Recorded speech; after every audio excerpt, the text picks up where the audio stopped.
गुरु श्री लक्ष्मणदास साहेब की जय। गुरु श्री जय रामदास साहेब की जय। गुरु श्री चतुरदास साहेब की जय। गुरु श्री मनहरदास साहेब की जय। गुरु श्री मंगलदास साहेब की जय। गुरु श्री खेमदास साहेब की जय।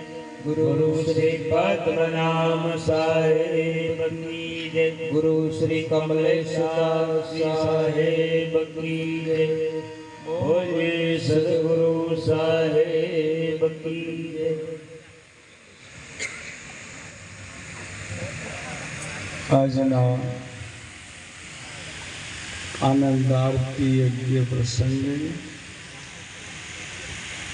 ભક્ત શ્રી નગીનભાઈ અને એમના ધર્મપત્ની શું પૂનમબેનની પવિત્ર ભાવનાથી એમના ઘર આંગણે સદગુરુ પરમાત્મા કબીર સાહેબનું પરમ કલ્યાણકારી સાત્વિક આનંદ આરતી યજ્ઞની સ્થાપના કરાવી છે। એ પાઠની વ્યાસપીઠ પર વિરાજમાન પરમ પૂજ્ય પદ્મનાભજી સાહેબ, અત્યારે પધારેલ મહંશ્રી કમલેશદાસજી સાહેબ, મહાનશ્રી ગુરુદયાલ સાહેબ, બાજુમાં સાધુ મહાત્મા શ્રી પંડિતજી છે, મહાનશ્રી ચેતનદાસજી સાહેબ, એમની જોડે બિરાજમાન સંત મહાત્મા શ્રી સાહેબના ગુરુઘરના સાધુ સંત ભક્તજન, ભાઈ બહેન, બાળગોપાલ, નગીનભાઈ ભગતજીની પવિત્ર ભાવના હતી કે સાહેબ અમે અમારે જીવનની આજીવિકા એવી નોકરી ધંધો કરીને એ નોકરી સારી રીતે બજાવીને પરિપૂર્ણ કરી છે અને સારી રીતે નોકરી, કોઈ પણ કલંક ન લાગે એવી રીતના નોકરી પણ બજાવી ચૂક્યા છે અને પરિપૂર્ણ થઈ છે। માટે એ નિમિત્તે સદગુરુ પરમાત્મા કબીર સાહેબનું સાત્વિક આનંદ આરતી યજ્ઞ અમારે ઘણા સમયથી રહી જાય છે, એ અમારે અહીંયા આગળ કરાવવો છે। એટલે મહિના દાડા ત્યાં ભાવ એમનો પ્રગટ કરેલો હતો, એટલે અહીંયા આગળ એમના ઘર આંગણે એ ભક્તોની પવિત્ર ભાવનાથી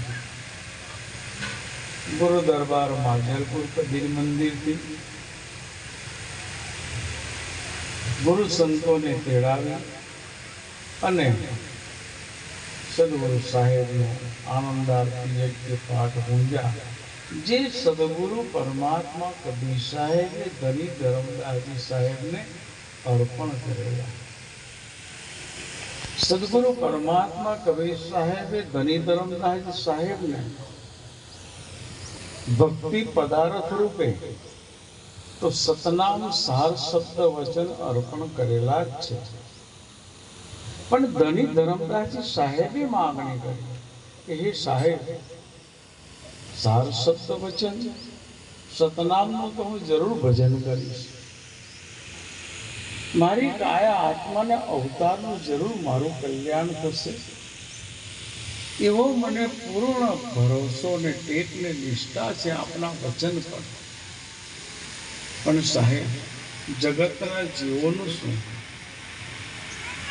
આ બહુ મોટી પરમ પવિત્ર દયા ભાવના સદગુરુ પરમાત્મા પ્રત્યેની ધની ધરમદાસ સાહેબની ભાવના હતી।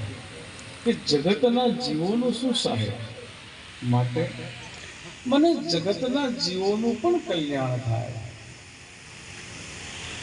એવી ભક્તિ ભજન પણ મને આપો.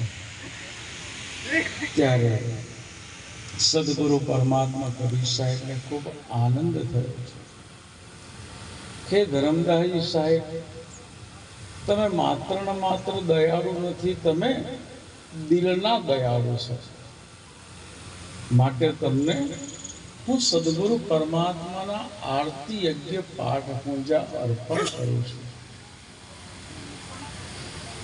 તો આનંદ આરતી યજ્ઞ, સદપુરુષનું પૂજન, કળશમાં 5 જ્યોત ભક્તિ, 5 શબ્દ પુરુષનું સ્થાન, 4 ચોકની આરતી, ચારે યુગમાં સદપુરુષ સદગુરુ પરમાત્માએ ધની ધર્મદાસને ધર્મગુરુની સ્થાપના કરેલી છે. સહદેવજી સાહેબ, બંકેજી સાહેબ, ચતુર્ભુજ સાહેબ, કલિકાલની અંદર ધની ધર્મદાસ સાહેબ. સતયુગમાં સત સુકરિત નામથી પ્રગટ થયા છે સદગુરુ પરમાત્મા કબીર સાહેબ. ત્રેતા યુગની અંદર મુનિન્દ્ર નામ સાહેબથી પ્રગટ થયા છે. દ્વાપર યુગની અંદર કરુણામય નામ સાહેબથી પ્રગટ થયા છે. અને કળિયુગમાં કબીર નામ ધારણ કરીને પ્રગટ થયા છે. એમ ચારે યુગની અંદર 4 ગુરુ પીરની સ્થાપના કરી, ચારે યુગમાં સતપંથની સ્થાપના કરાવી છે. અને એ તમારે 11 પેઢી, 21 પેઢી, 42 પેઢી એવું ચારે યુગની અંદર પેઢીનું વચન આપ્યું છે. એમ કળિયુગમાં તો 42 પેઢીનું વચન આપ્યું છે. એટલે ધની ધર્મદાસજી સાહેબ, જ્યાં આરતી યજ્ઞ તો થશે સાહેબ, પણ આગળ પણ જગતના જીવોનું કલ્યાણ થાય એના માટે આરતી યજ્ઞ. તો કે 42 પેઢીનું જાઓ, તમને વચન છે 42 પેઢીમાં આરતી યજ્ઞ